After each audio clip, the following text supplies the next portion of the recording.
Reflexões Psiquiátricas, voltamos, que a Júlia Mota não estava conseguindo me ver. Vamos ver agora, desculpe, quem estava aí no vídeo vai ser obrigado a entrar de novo. Me perdoe, ela entrou. Vamos ver, Júlia. Júlia.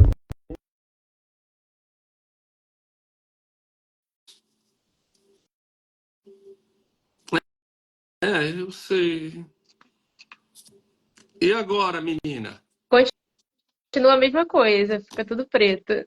Eu acho que a gente então toca a entrevista. É, pode ser. Tá. Se pro pessoal tá Então, aparecendo, tá tudo tá. bem. Vocês dão um oi para nós aqui. Diga se está tudo bem, por favor. Olha, Júlia Mota é jornalista formada pelo FRJ. Você é repórter da revista Fórum. Nós vamos fazer um agradecimento à minha amiga Ana Prestes, que nos apresentou. Você cobre o setor socioambiental, direitos humanos. Quantos anos você tem de formada, Júlia? Eu sou recém-formada, me formei no final do ano passado. Uau! Mas eu trabalho na Fórum já tem quase 2 anos. Eu estava como estagiária desde 2023. E você mora no Rio de Janeiro. Isso. Tá. Bom, eu estava vendo várias matérias suas, aliás, recomendo a revista Fórum, recomendo ah, as matérias da Júlia. A Júlia fez, eu estou vendo matérias ótimas, eu li hoje na Fórum, uma matéria sua do Paulo Nogueira Júnior sobre o governo do Trump. Eu vi uma matéria tua da Sâmia Bonfim, né, sobre essa Uhum. hedionda da campanha contra o Glauber. Eu vi uma matéria sua do Daniel Cara, do Fórum 11:30. As suas matérias são lindas, brilhantes, adorei. Obrigada. Como é que você começou a fazer jornalismo? Por que você foi fazer jornalismo? Ah, eu sempre gostei da parte do jornalismo assim investigativo e realmente relacionado a direitos humanos, né? Que eu sempre fui assim do lado mais ativista e tal, e aí eu gostava disso de você investigar as coisas e passar a informação para as pessoas. Aí foi assim que eu escolhi jornalismo. Olha, quem está nos assistindo é um grande ídolo meu, é o Dr. Jamil Murad, do PCdoB, ídolo de todo mundo que é médico, que é responsável com esse país, né? Então, Jamil, é um prazer ter você aqui. Pedro Luz também, jornalismo necessário. Jamil e meus amigos, por favor, fique à vontade para mandar perguntas aqui, né, Júlia? Perguntas que as Uhum, pessoas sim. queiram saber. Júlia, você conhecia já a história do ex-deputado Rubens Paiva? Não, eu não conhecia profundamente assim antes do filme. Eu fui conhecer com a produção mesmo. Já tinha Você ouvido foi ver, falar, mas não profundamente assim. você viu o filme recentemente? Não, foi bem quando lançou. Hum. Eu tive a oportunidade de ver o filme na pré-estreia. Estava lá na Ah, Unicamp e saí correndo para ver o filme. Era uma quinta tarde, ah, né? legal. Então, me diz uma coisa. Por que que você se interessou por esta matéria? Como é que você foi atrás dessa reportagem? O que te despertou ou foi lhe dado essa responsabilidade? Como é que é essa história? Então, esses dados eles chegaram pela ONG, né, da Fiquem Sabendo, que trabalha pela transparência, acesso à informação e tal. E aí eles sempre divulgam os dados que eles acham. E aí eu já tinha feito uma matéria em janeiro que era sobre o governo gastar mais de 60 mil reais com o salário de dois militares acusados de envolvimento na morte do Rubens Paiva. E aí, quando eu vi mais essa informação, né, porque a gente não tem as informações dos militares, né, é uma história que agora está começando a ser mais investigada e esmiuçada por causa do filme, né. Então, esse interesse veio dessa falta de respostas, né, que o filme justamente fala sobre a falta de resposta, a falta de informações e agora a gente começa a reinvestigar, né, tanto a história de Rubens Paiva como outras histórias de outras pessoas torturadas, assassinadas pela ditadura militar, né? É a ONG Fiquem Sabendo? Explica para o pessoal aí que não conhece o que faz a ONG Fiquem Sabendo.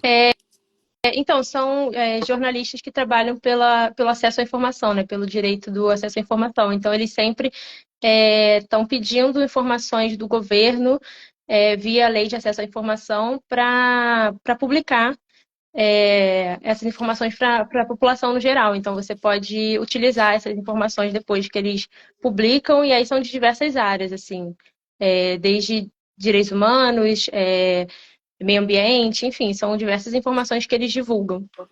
E não tem um portal da transparência que mostra salários de militares? Tem, tem. Tem. Mas aí foi fique sabendo que divulgou o salário desses militares. Fiquem sabendo, né? Foi isso? Então, a do salário, eu acho que não foi a Fiquem Sabendo. Eu deixei algumas matérias abertas aqui. Não foi a Fiquem Sabendo. Saiu, assim, na mídia e a gente reproduziu que dois militares ganham, juntando, assim, o salário de 60 mil, mais cerca de 80 mil para a pensão dos familiares dos outros três militares que já faleceram, né? Então, quantos militares foram envolvidos nesse sequestro, desaparecimento e morte do ex-deputado Rubens Paiva? Então, no documento da Comissão da Verdade, né, de 2014, são 7 militares envolvidos, mas somente 5 foram acusados pelo Ministério Público Federal, né, em 2014. Foram denunciados pela morte dele, mas também nunca foram julgados, né? E 3 já faleceram, 2 ainda estão vivos. E aí, nesses documentos que a Fiquem Sabendo disponibilizou, vem a informação de como cada um estava envolvido com a morte de Rubens Paiva, né? Então, tem o Só Fred. uma coisinha. Então, 7 militares são responsabilizados, não obstante, apenas 5 foram processados? 7 estão envolvidos, mas 2 não foram apontados diretamente como responsáveis pela morte do Rubens Paiva. Tá, mas foram identificados. Que eles participaram da recepção e do interrogatório do Rubens Paiva no DOI-CODE. Então, vamos falar desses 5 que foram diretamente envolvidos. 3 Uhum, deles já faleceram? isso. Você Foram pode falar os nomes? Rubens, Rubens Paim Sampaio, Jurandir, é um nome que eu não sei pronunciar, e Raimundo Ronaldo Campos. Eles faleceram entre 2017 e 2020, E, sem terem sido julgados nem e, nada. e os 2 que estão vivos ainda? São José Antônio Nogueira Belhan e Jaci, esse sobrenome que eu não sei pronunciar, esses são os 2 que ainda estão vivos. Eu vou falar mais alto, porque a Emily está dizendo que a minha voz está baixíssima. Ela está chegando ruim para você? Aqui não, aqui tá tudo bem. Então você vai me permitir gritar, porque ela está dizendo que o pessoal não está me ouvindo. Tá, tudo bem. Tá? É, o pessoal, eu vi aí recentemente, o pessoal andou fazendo acampamento na porta do prédio de um desses militares, não é isso? Você acompanhou E, isso? no carnaval também eles fizeram um bloco passou em frente, né? Eles gritaram sem anistia. Também teve um escracho também na frente da casa de um militar. De um desses dois, Isso. né? E aqui eu moro no Rio de Janeiro, eu moro na região da Tijuca, que teve um dos principais centros de tortura, né? E também teve um bloco de carnaval lá em frente que fez uma manifestação. Teve uma outra manifestação também de movimentos sociais em frente, que eles colocaram uma estátua, né, do busto do Rubens Paiva. E aí foram, na época do filme, né, do Oscar, fizeram algumas manifestações lá em O frente. que os dados revelaram sobre os militares envolvidos no assassinato do Rubens Paiva? Então, os dados mostram que eles foram promovidos após o assassinato do Rubens Paiva e alguns Desculpe, quando receberam foi o assassinato? Você tem a data? 20 de janeiro de 1971. Eu só confirmar. 20 de janeiro de 1971. É isso? Isso. Janeiro de 1971. Entre 20 e 22, né? Não E se tem quando a data ocorreu a certinha. promoção? Foram diversos anos, assim, deixa eu abrir aqui a matéria. Eles foram promovidos em diversos anos após a morte do Rubens Paiva, né? Tipo, a subtenente, a depois tenente, capitão. E alguns já receberam elogios formais, né? Após 1971 também.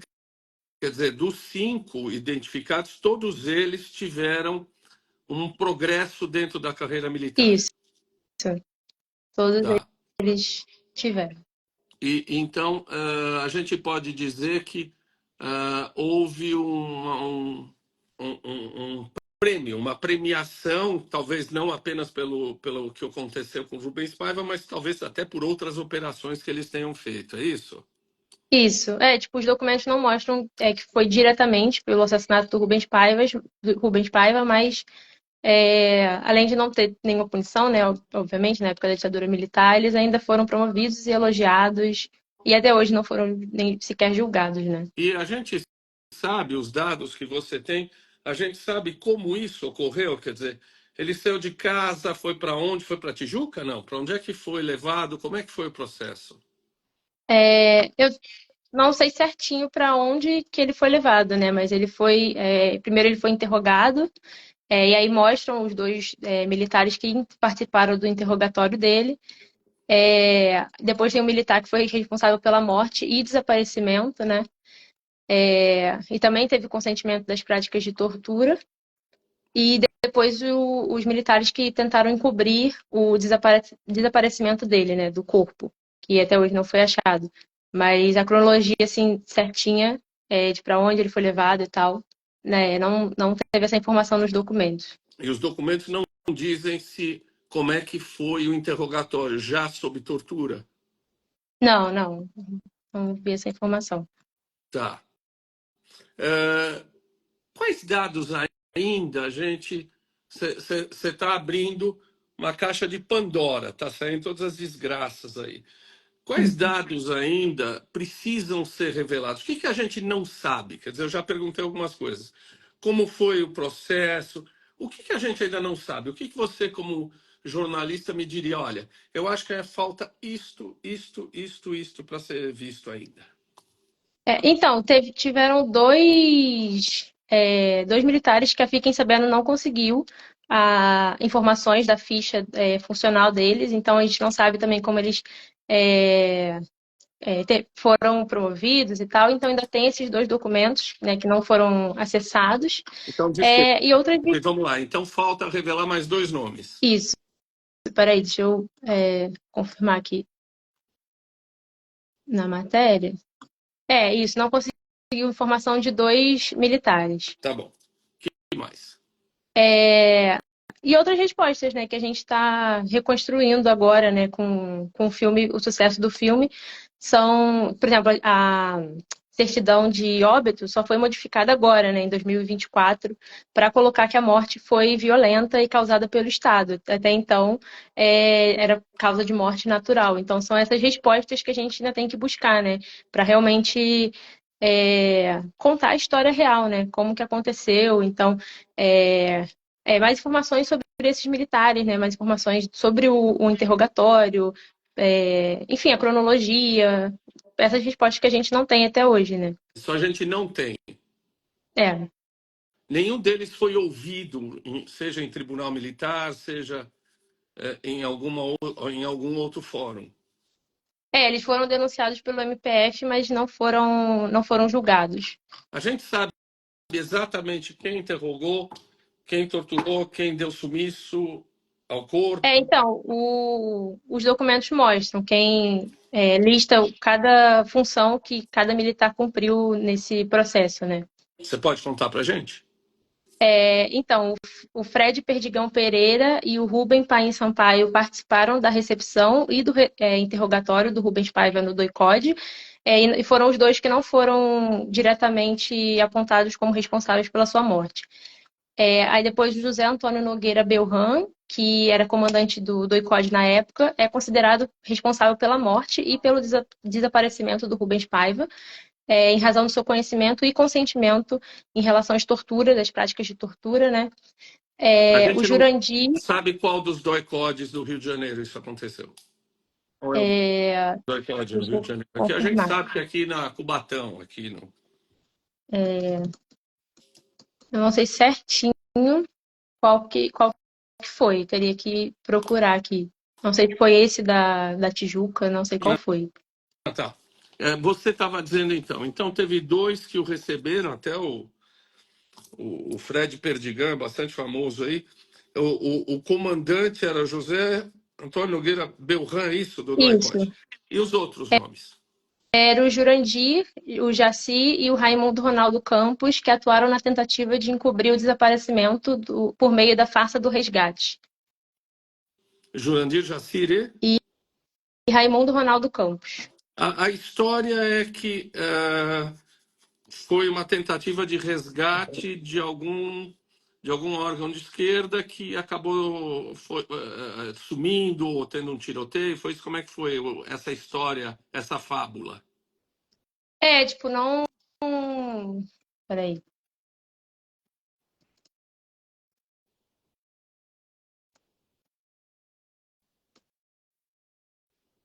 Eu não sei certinho assim a história que eles contavam, né, na época, mas eu sei que foi uma coisa parecida com isso e que a morte foi dada como natural, né, na certidão de óbito estava como natural. Aí no filme mostra, né, que falaram que fala que ele foi fazer uma viagem, enfim, toda essa história, né, que foi criada em volta. Tem também um militar, esses 3 militares foram acusados de participar dessa farsa, né, da criação dessa farsa. Do encobrir, né? Do Isso. encobrir o caso, tá. E o último militar, o Antônio Fernando Hugues de Carvalho, foi o agente responsável pelas torturas, né? Como é que a gente sabe disso? Como é que a gente sabe a quem coube cada uma dessas coisas? Então, tá no documento da Comissão da Verdade de 2014, que Ah, detalha com mais informações, né, detalhadamente sobre o assassinato. então, o documento do Comitê da Verdade de 2014 aponta os responsáveis. É isso? O Isso, que a ONG Fiquem Sabendo nos ofereceu foi que essas pessoas receberam benesses, receberam promoções e passaram a ganhar mais. E você descobriu que dois deles ganham pelo menos R$ 60.000, um monte de penduricalho, foi isso? isso. Foi divulgado em janeiro que os salários dos dois chegam a cerca de 60 mil, né, pagos pelo governo. E estão aposentados com que patente? Capitão, você falou? Deixa eu ver, tá aqui no o José Antônio. Eles estão na reserva, né? Mas José Antônio. São muitas informações. Não, acho que desse não. Eu não sei exatamente, teria que olhar os documentos certinho de como que eles. Cada função deles. Sei, você Não, teve José acesso. Antônio foi o que não teve acesso às informações de como ele terminou a carreira, se foi como capitão e tal. Uhum. Os outros dois que estão aí, você não tem a patente deles hoje na reserva. É, não, do Jaci ele terminou como capitão em 1993. Tá. Depois de tantas décadas, essa investigação o livro, né, o filme, descortinar isso para uma geração de brasileiros que não sabe e não quer saber muitas vezes o que aconteceu. Qual é a importância que você dá para isso? Quer dizer, qual é a importância da investigação desses dados? Você acha que para a memória nacional, para você. Quantos anos você tem? Você me falou? Tenho 23. 23, tá? E você me disse que não conhecia exatamente essa história. Você acha que essa história é uma história importante para a sua geração?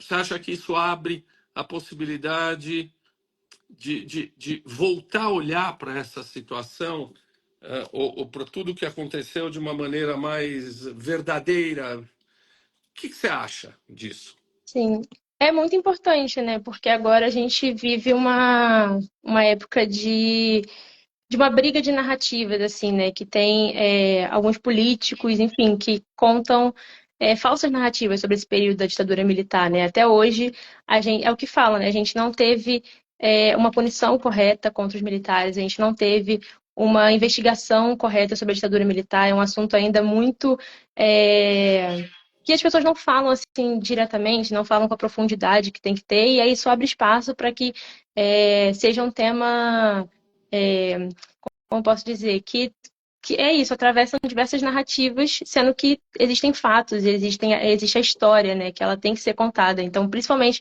para a geração mais nova que vem aí com esse bombardeio de informações e desinformação, né?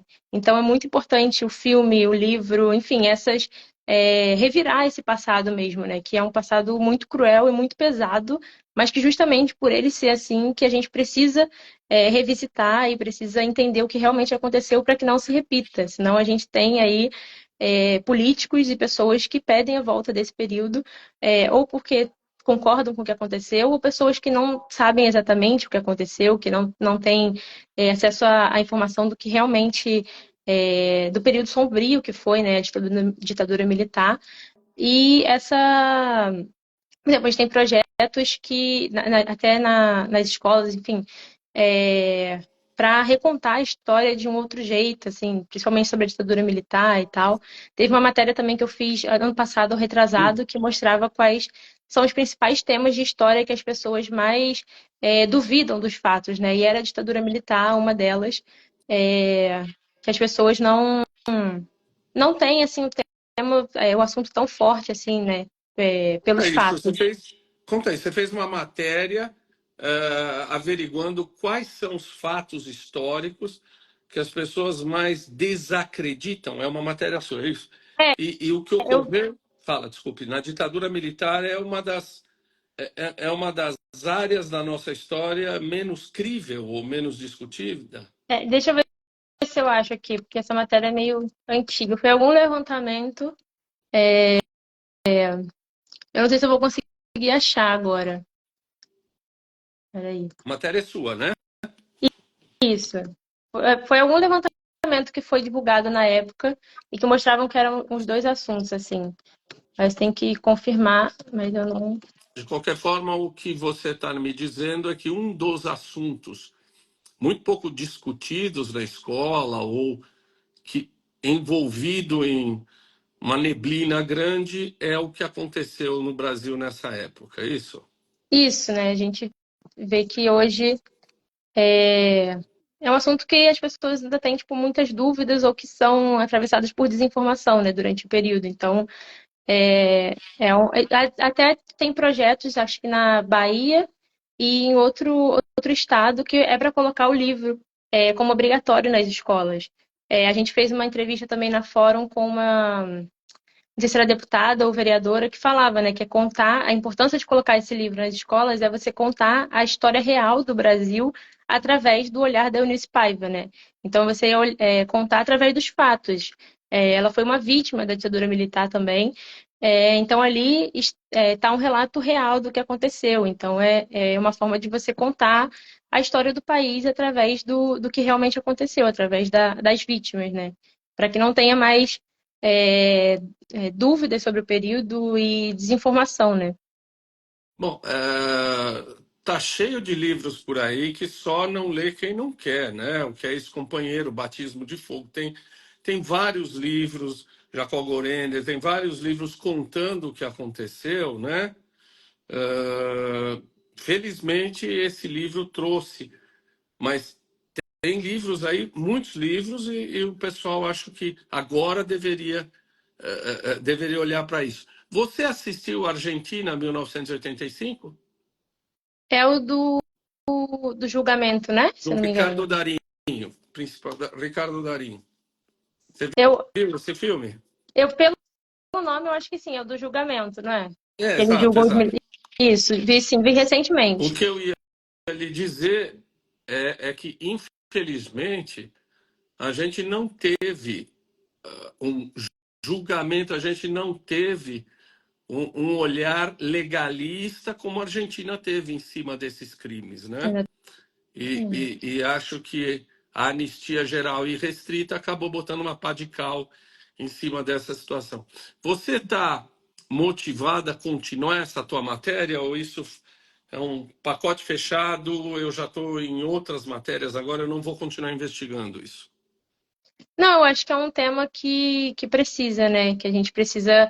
É difícil conseguir informações, né? Tanto que Fiquem Sabendo pediu via a lei de acesso à informação, porque não são informações divulgadas e tal, então é difícil.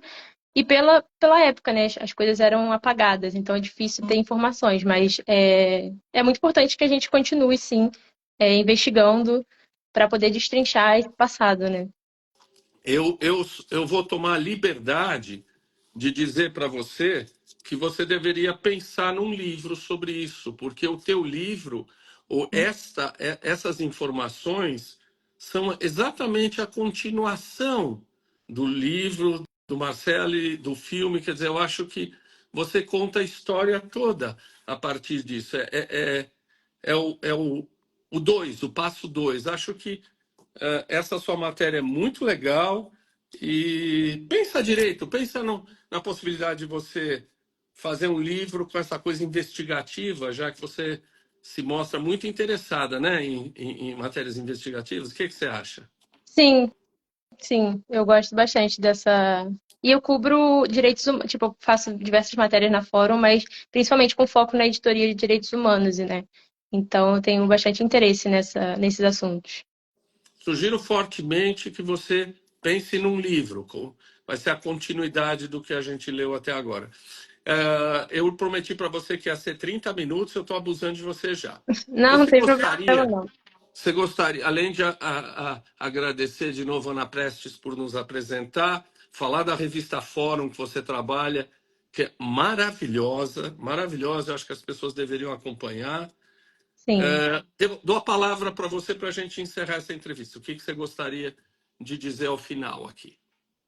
Então, agradecer pelo convite. Muito obrigada pelos elogios também da matéria. E pretendo continuar com esses temas, né? Principalmente com a cobertura de direitos humanos. E falar para leiam e assistam a Fórum. A gente tem jornal também no YouTube e a gente está sempre fazendo entrevistas com políticos e outras pessoas que falam sobre esses temas e tal. E é isso. Obrigada. Eu assisto de manhã, assisto a Zenha, assisto a Ana Prestes de manhã, né, no jornal, e leio a revista. Muito obrigado, Jamil, obrigado por todos que prestigiaram. Parabéns, hein? Parabéns. Eu acho que a tua geração precisa mesmo tomar os fatos na mão e olhar para a história do Brasil de um outro jeito. Muito obrigado, viu? Um beijão para você, a todos que estão Obrigada. aqui. Boa Boa noite. noite. Obrigada.